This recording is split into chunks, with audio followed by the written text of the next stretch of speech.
Hello there, this is Coach Sammy33. It's time for the Block 3 review, even though I haven't recapped any games. I'm going to do this out of order, not as much free time this weekend trying to catch up on sleep, and make sure that I am up to date on everything WWE related, all the pay-per-views, NXT, obviously WrestleMania, Hall of Fame, SmackDown, all that good stuff, and plus the indie stuff going on.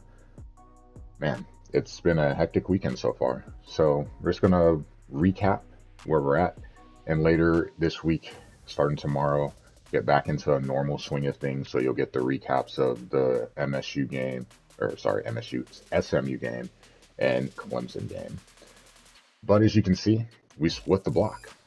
We lost at Clemson by 7, tough loss. We won by 3 versus SMU. I don't even know how to describe that game. You'll have to see the video to understand what happened. This is one of those blocks where I definitely, if the results were swapped, I wouldn't even be mad because I don't feel like I deserve to win the SMU game. The Clemson game was a bit of a tougher pill to swallow, given the way things started. But regardless, we split. We're sitting at 4-2. We shouldn't be ranked at all next week. Yeah, we went to Clemson and lost by a score, but a loss is a loss. I definitely tell you, for confidence reasons, the fifth block is going to be tough. But UMass and Duke are coming up for block 4. Funny enough, after the SMU game, I'd say confidence was probably at an all-time low. But then the Clemson game, it skyrocketed. It's funny how you get the reverse result and what it does for your confidence. But anyway, for 4-2, let's look at some stats here. This is going to be a little skewed because we played our games early. It's Sunday, and both of the games for the week are already played. You see in total points, we're second in the NDL. We've got 200 points through 6 games. It's not bad. It means you're averaging over 30 points a game. It also means 4-2. It's a little bit disappointing. You put up that many points, you'd like to see a better record. First downs were first in the league. Total offense were first. Rushing were 41st. That is kind of depressing given, again, that we're ahead of other teams right now that haven't had a chance to play. The first in passing, that won't last. Third down conversion percent is 55. Not terribly disappointed, but I'd like to see that number higher. 2 of 4 on fourth downs, 1 of 2 on 2-point conversions. Red zone, 3 touchdowns, 3 field goals. So again, struggling in the red zone. I believe we have 2 drives in the red zone that one resulted in turnovers. I think against Clemson there was one that was a turnover on down. So it's not reflected here, but a little bit depressing. Turnovers 13. So all in all, 13 turnovers through 6 games isn't terrible. It's a little over 2 a game. And given what some of them were, I'm not really bothered as much as you probably would think. Fumbles are meh.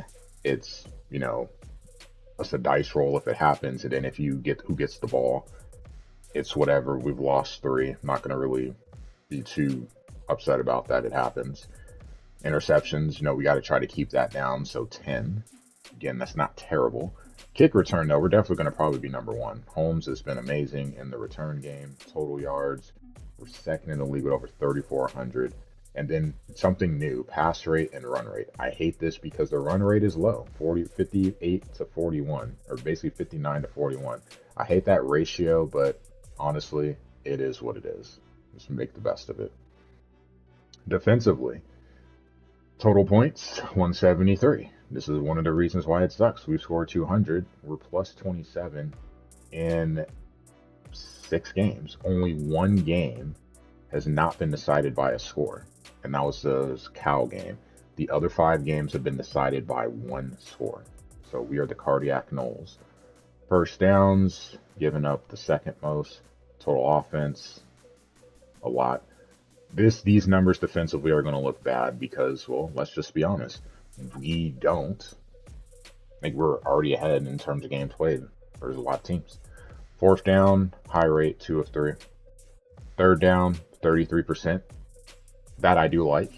It's lower. The problem is, if you look at it, we've got 54 third downs. My opponents have 39. It means they're probably not in third downs a lot because we're not doing a good job of doing anything remotely in this stat, stopping the run. Third worst in the league in run defense, and we can definitely talk about that. Probably talk about that in the recaps a bit more. Red zone bad ratio, 5 touchdowns to 2 interceptions, 2 field goals. We forced 13 turnovers. This is a big thing. Every year that I've been in the NDL, it's not so much about stopping the run. We like to slow the run down to make teams one dimensional.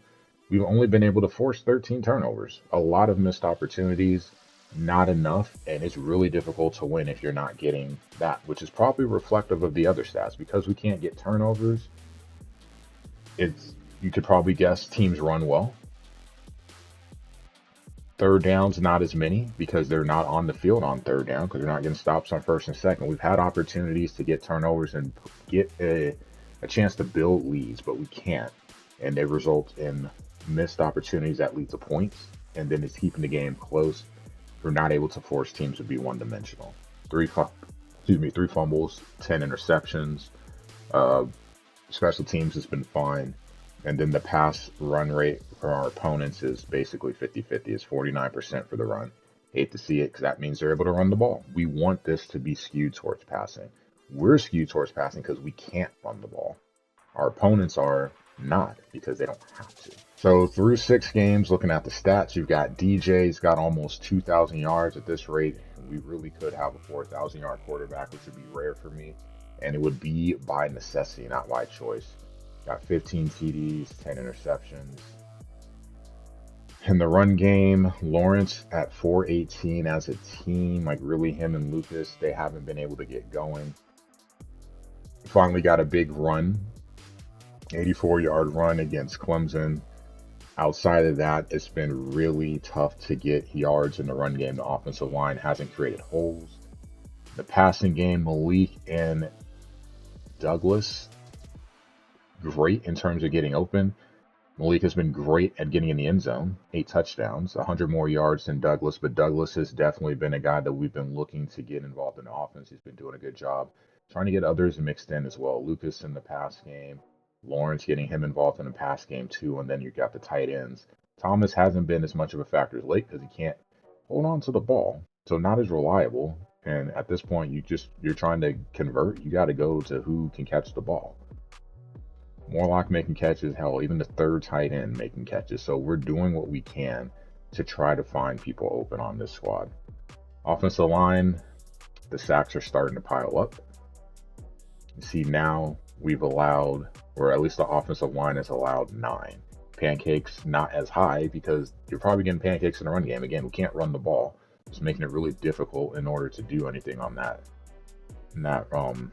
aspect. In terms of defense, tackles, you don't like a safety leading the team in tackles. That means, again, teams are able to run the ball. It's really difficult to stop the run with the linebackers because the defensive line really doing a really awful job of getting off of blocks. Block shedding has been terrible. Hayden has definitely been the only guy on the defensive line that I've given any credit to this season for being productive. You do have Jackson with 6 tackles for losses, but those come in the first quarter. Pretty much after the first quarter, the defensive line is a complete no-show. No block sheds, no pressures, nothing. It feels like it's just playing with the back 7. We tried to adjust the defense to just a 3-man front at this point because if you can't get anything done with 4, just have the extra linebacker, blitz, drop into coverage, something to try to help get stops on defense because a 4-man rush is not doing anything productive. Sacks, Peyton, more sacks than the entire team combined. No surprise there. He's been good in terms of getting pressure, getting home, but that's about it. Interceptions. It's been a little bit frustrating for us. Hussey's got 3. Cypress has 3. Cooper, he's got 2. Not too impressed with my impact corners for sure. Cypress has had a couple of drop interceptions, and Cooper hasn't been a factor. So that's going to have to change, but it's going to have to be probably on the offensive side, finding a stop early and just trying to get up 14 and hope that we can take the running backs out the game. Well, we'll have to see what happens. Deflections, a lot. Oh, we do have more. We had a big interception game against Cal, but outside of that, it's been tough sledding. Fumbles, we forced 3, we recovered 3, so fortunate in that aspect. Kicking, we still just have the 1 miss, so that's good. And then kick returns. Holmes has another to his tab. He's got 2 on the year. And then the team sheet. So strength of schedule is at 86. That's going to go up because Clemson is going to start to shoot up in the Massey ratings once they start getting games played. I assume that's going to be a top 10 or at least a top 25 game. Offense is 17. Again, I don't know how the defense is 32 because they stopped neither the run nor the pass or create turnovers, so I'm really confused by that. Opponent record will go up too once Clemson again gets games played. But then quad 2 right now is 1-2, 3-4. We're 3-0. Top 50, 1-2. Unranked 4-1, 0-1 against ranked. Power teams 3-2, G5, 1-0. That is the Boise State game. And then you can see the metrics on the left. So coming up next block, we've got UMass, who sits at 110, Duke at 113, and then it's going to be a struggle because the last 4 games will be hell. Miami at home, Notre Dame at home, tough games. And then at North Carolina, Pat's been playing really well offensively. Got a great running back, and then Mike on the road too. Oof. We'll do the best that we can do.